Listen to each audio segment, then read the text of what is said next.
This is tip number 13-7 of what an offense needs. And what I want to give you food for thought today on is what happens when you can't handle outside blitzers. And those would be outside linebackers, corners, or safeties.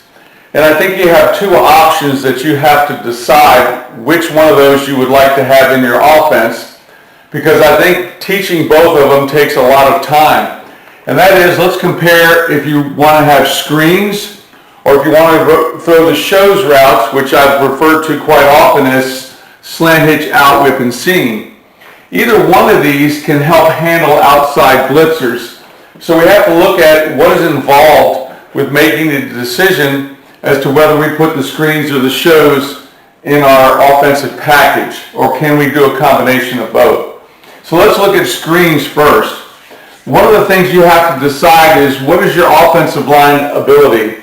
I coached offensive line for 17 years, and I had all different types of body types. Some years I had bigger bodies that I was not going to be able to run outside and have them block corners or outside linebackers if I wanted to run like tunnel screens.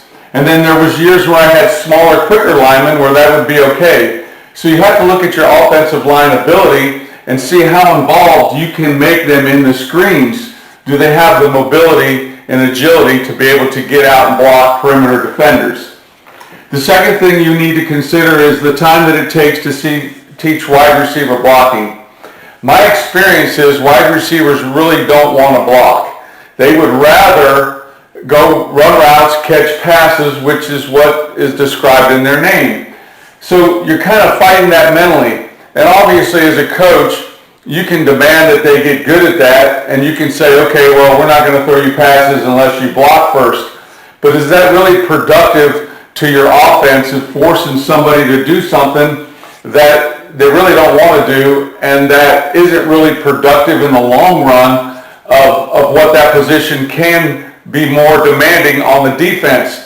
So in other words, them blocking a corner is not as advantageous of them catching a slant route and getting 12 yards. So how much time is it going to take you to teach that wide receiver blocking? The third consideration is the running back type.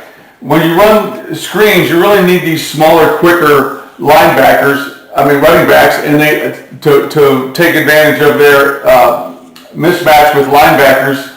And then you also need to do catching drills. So if you're doing handoff drills and cutting drills and all the typical running back drills, that's really not getting them ready to catch screens. They need to catch footballs to be able to do that. And so they would really be in the wide receiver drills catching rather than doing the running back drills.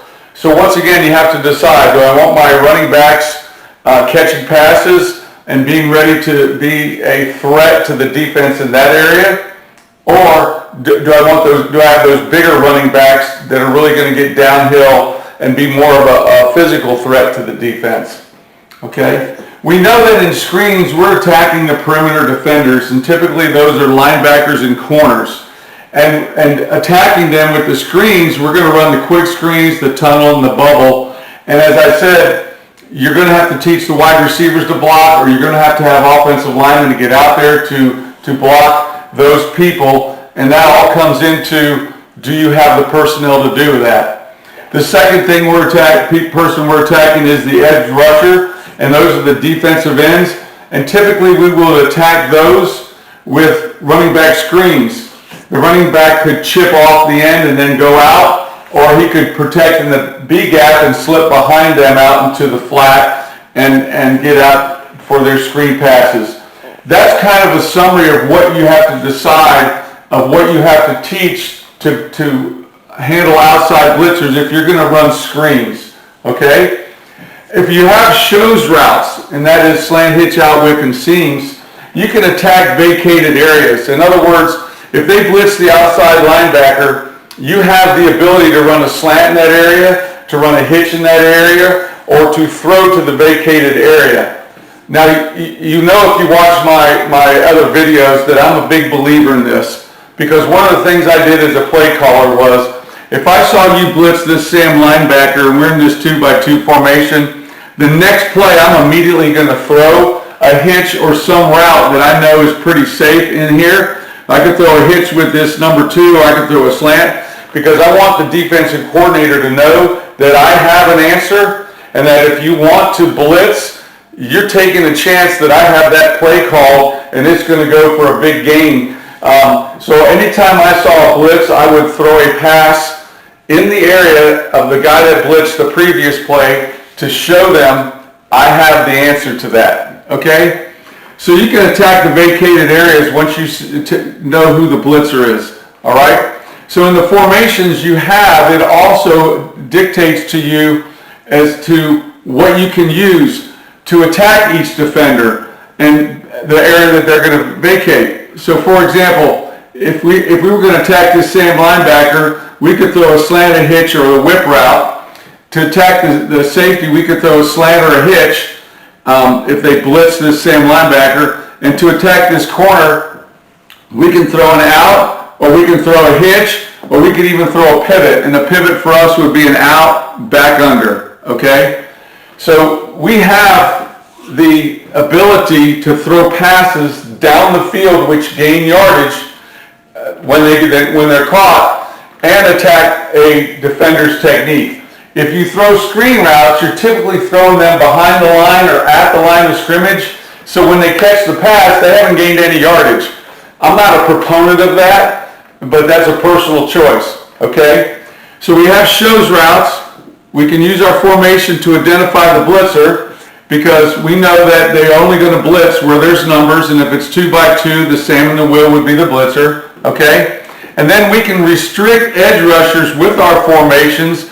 For example, if we put a tight end and a wing in, okay, that's going to make the defensive end be contained versus the blocker. So we know that if in order to restrict the defensive ends down here, the edge rushers, if we put a tight end and a wing in, he now becomes a physical defensive player of having to play true defensive end contain technique, instead of just, if we put him over here, this 5 technique, he can just rush the passer right away. And so he can run up the field, rush the passer, and react to the run.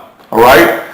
But when he's here, he's going to have to take on that tight end. So we can take our formation, run our shows routes, and restrict the defensive end to one side or to both sides if we had 2 tight ends. And we're still running routes that can handle outside blitzers. So I think the variety of running the shows routes, catching the ball down the field as opposed to catching it behind the line of scrimmage, and knowing that any type of offensive lineman I has to learn to pass protect. So I can be more consistent year in and year out and more effective and attack the defense with the shows routes than I can with the screens routes. Doesn't mean these aren't good routes to throw. My experience is the farther you go and the better people you play, these are harder to gain yardage on and harder to execute because they coach against it better. These work real good against teams that maybe aren't as well coached or aren't as disciplined or don't have as good a personnel. But the farther you go and the better people you play in the playoffs, these are harder to gain yardage, in my opinion, than these. These are shows routes allows you to be more successful, more consistent, which is why I've made this a staple of the offense that I run.